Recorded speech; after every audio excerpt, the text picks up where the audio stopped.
Hello everyone. Good morning or good afternoon, good evening, wherever you are, right, depending on your time. So right now it's me here with Jessica Ashe here in Bangladesh in my office. Who is Jessica Ashe, right?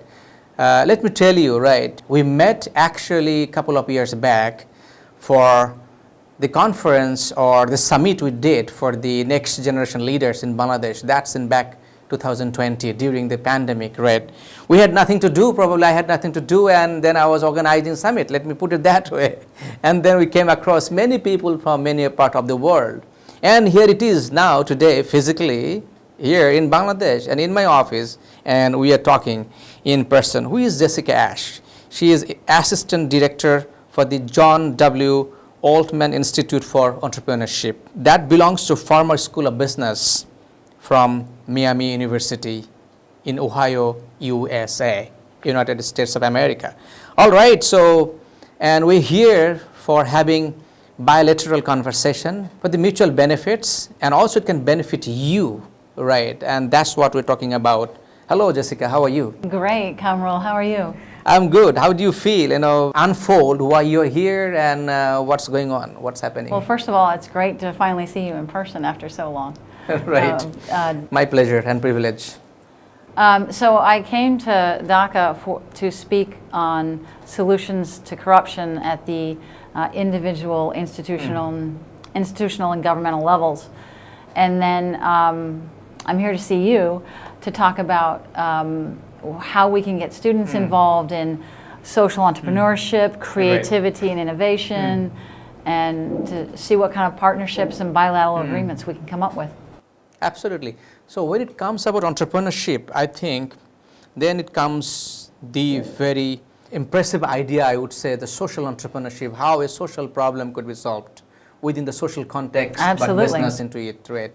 And then how our next generation leaders, those who are actually preparing right now at the university level, they can be entrepreneur, and this is the right time to become an entrepreneur. Absolutely. So how you're actually teaching your students back in US, to become the entrepreneur. So what's going on? So I focus on the social entrepreneurship track. And what that means is and this generation is super focused on the social value. So how do you create social value and simultaneously create economic value? Whether that's in one venture or a combination of ventures. And so we have interactive hands-on learning classes in social entrepreneurship and creativity and innovation and in startup.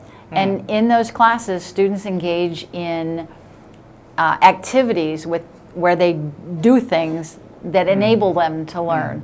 To use the analogy of basketball, if you're trying to play basketball, you don't read a book on playing basketball. You have to play basketball, and you have to experience it. In order to do it. And you have to do that with entrepreneurship too. And in particular, social entrepreneurship.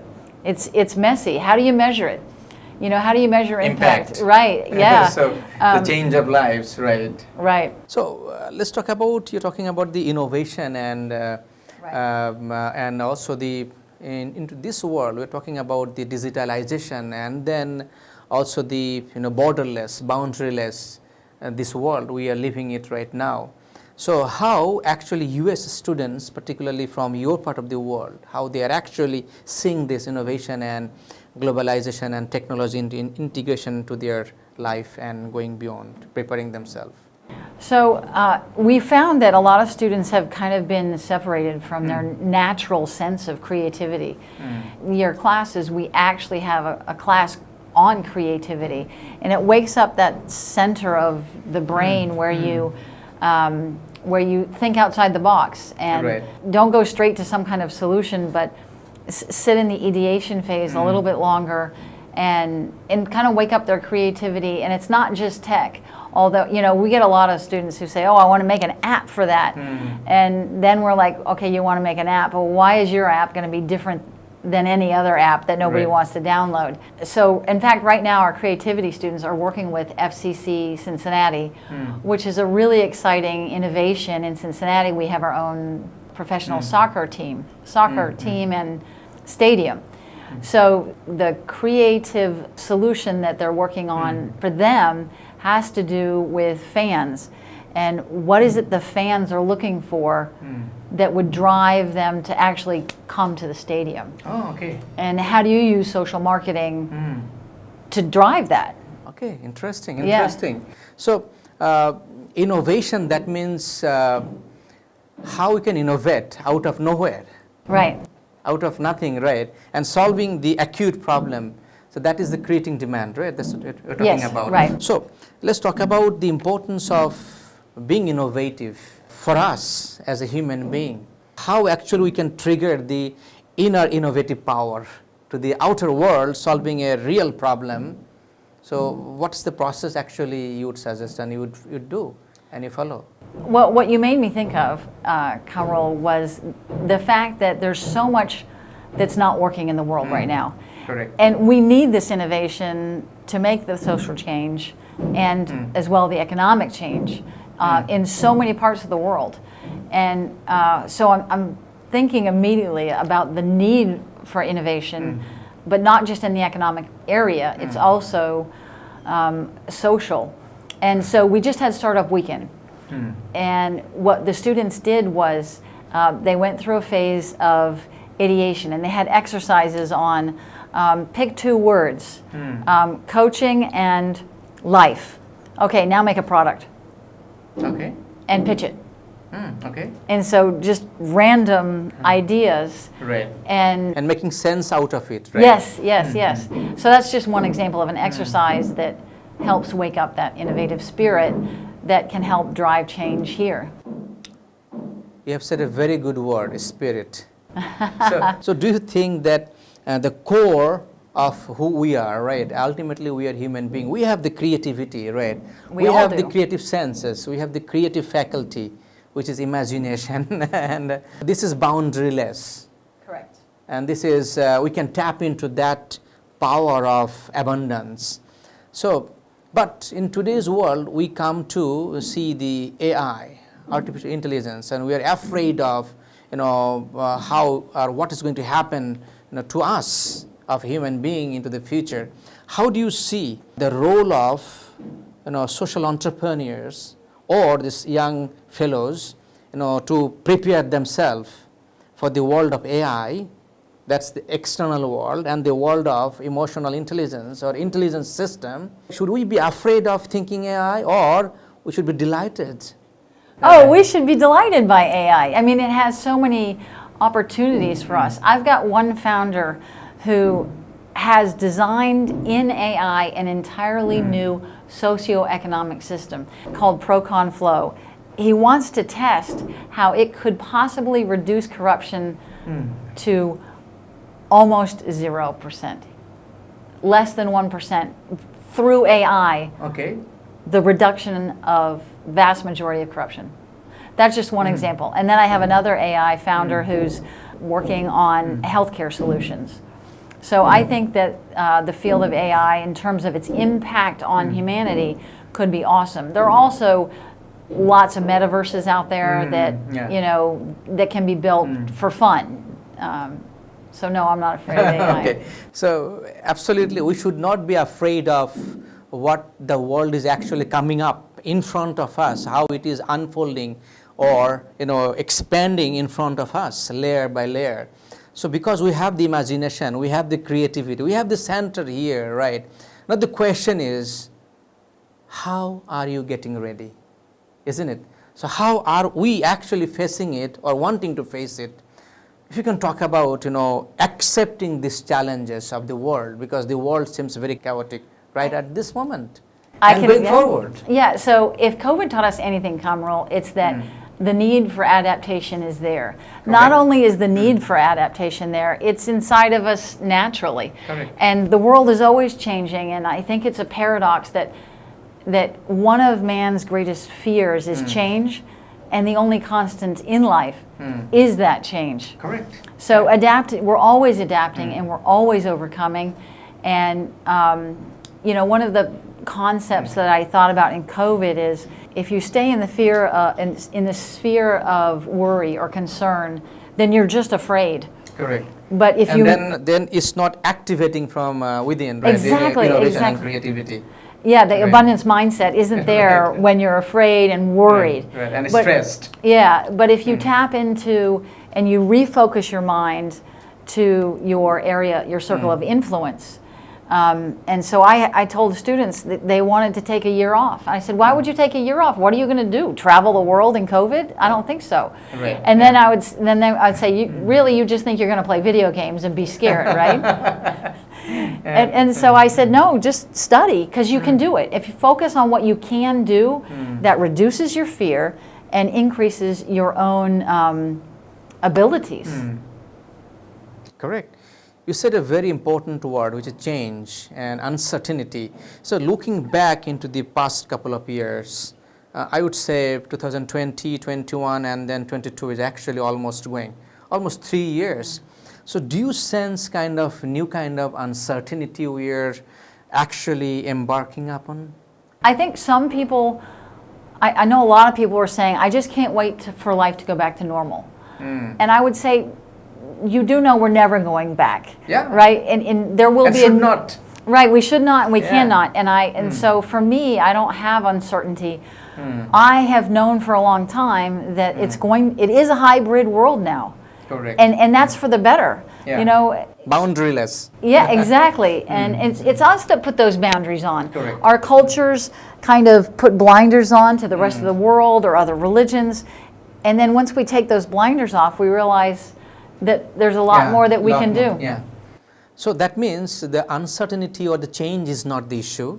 The issue is actually how I am actually giving the signal within myself, inside Yes. me, right? Yeah. And then we can handle any changes and uncertainties, because that would be there always. If not in pandemic, if not in the world of war, maybe the economic crisis, what do you think about how we should actually prepare to face all these uncertainties, which is unfolding layer by layer, but yet we seem to be very fearful and afraid and thinking about why this is happening.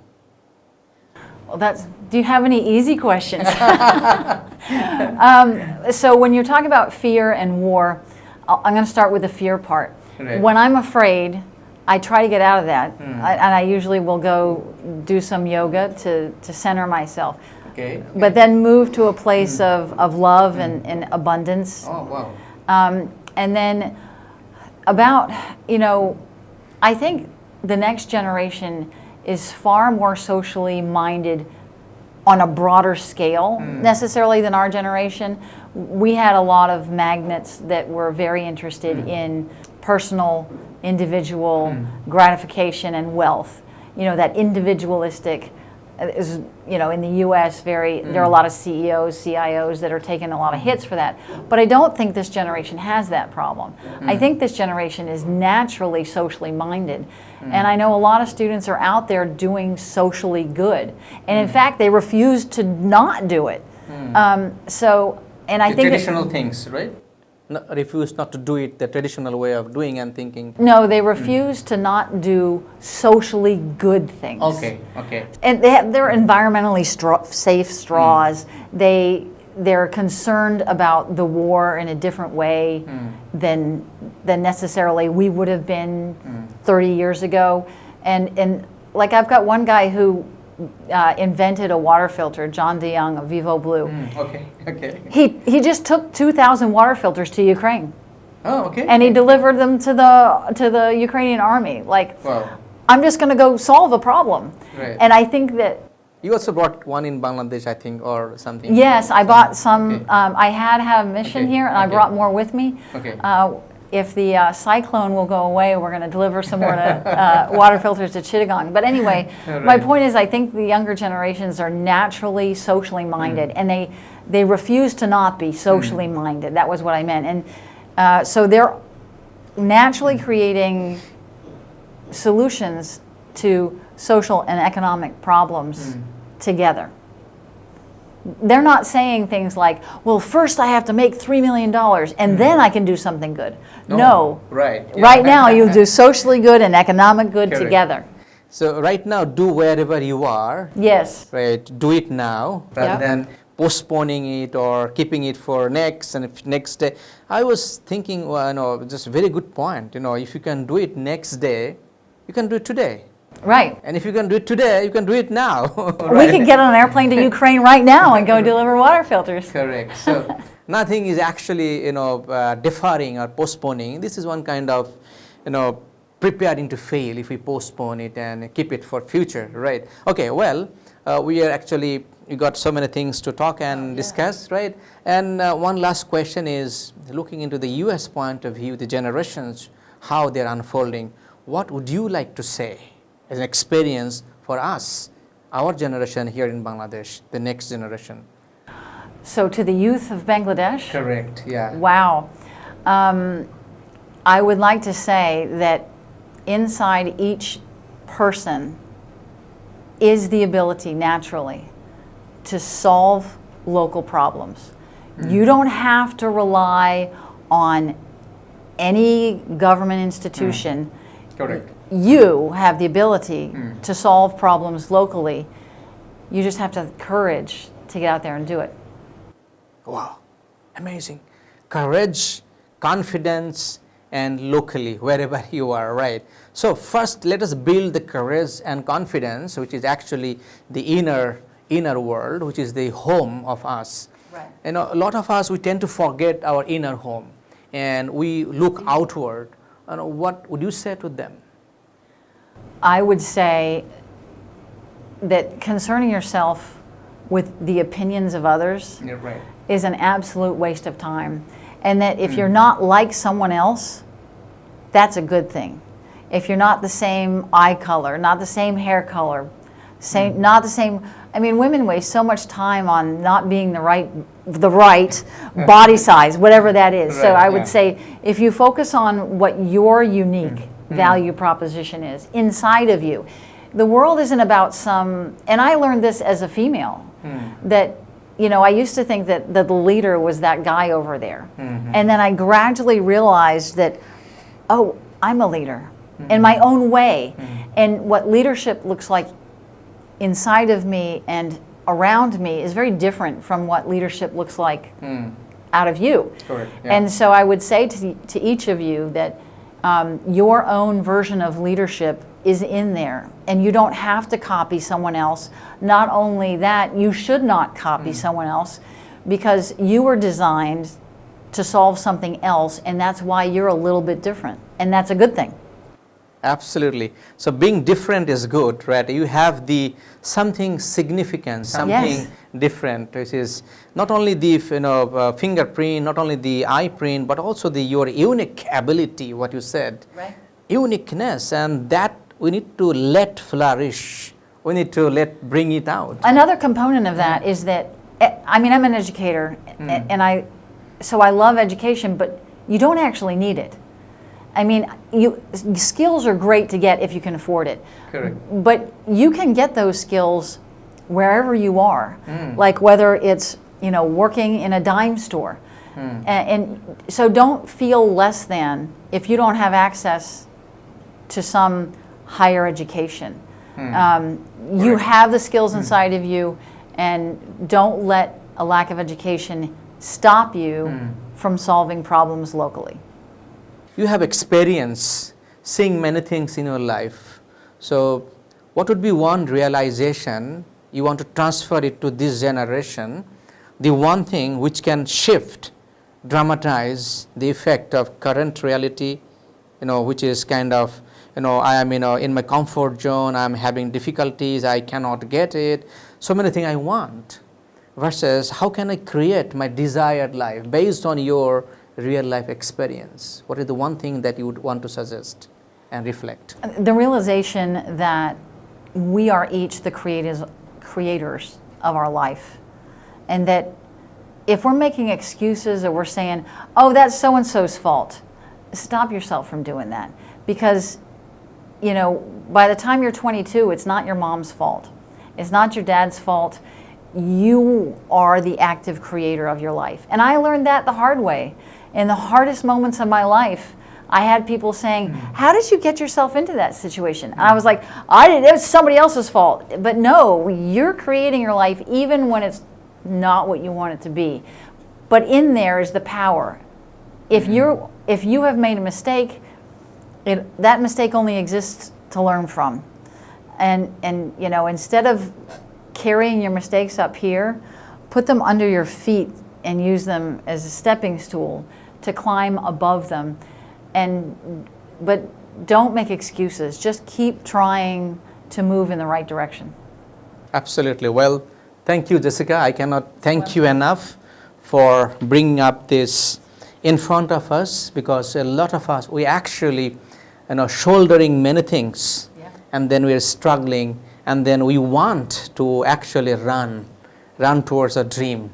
When you have so many things on your head and shoulder, you are not supposed to run. You're supposed to let go, let off all these, and then have a fresh, you know, breathe. That's what you said, center in, and then, you know, having mindfulness and, you know, yoga, you said. So something, we are keeping all these luggages and packages on top of our head and shoulder, and we feel the pain and exhaustion, and we feel actually life is lost and terribleness. You have brought this fresh sense of life. Anything that you want to share and you close it?